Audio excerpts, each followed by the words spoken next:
School, college, university, Alia মাদ্রাসা, কওমি মাদ্রাসা, প্রতিটি শিক্ষাঙ্গন থেকে আমাদের সোনার সন্তানেরা বেরিয়ে আসলো।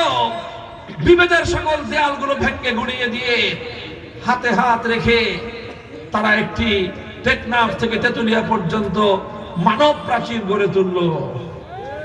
তারা অকাতরে রক্ত দিল, জীবন দিল। প্রায় ১.৫ সহস্রাধিক মায়ের কোল খালি হলো। ১.৫ হাজারের বেশি বাংলার দামাল সন্তান শাহাদাত বরণ করলো।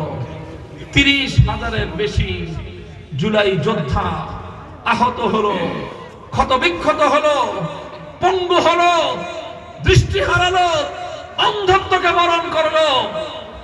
এইভাবে অনেক অশ্রু, অনেক কান্না, অনেক রক্ত, অনেক শাহাদাতের জীবন দানের মধ্য দিয়ে ২০২৪ সালের জুলাই বিপ্লব সফলতা লাভ করলো। বাংলাদেশের মানুষ নতুন করে আবার তাদের স্বপ্ন বুনতে আরম্ভ করলো যে এবার ইনশাআল্লাহ আমরা আমাদের অধিকার নিয়েই ঘরে ফিরবো। জুলাই বিপ্লবের পরবর্তী আজ ২০২৬ সালের ফেব্রুয়ারির ১২ তারিখ অনুষ্ঠিত এই নির্বাচনকে কেন্দ্র করে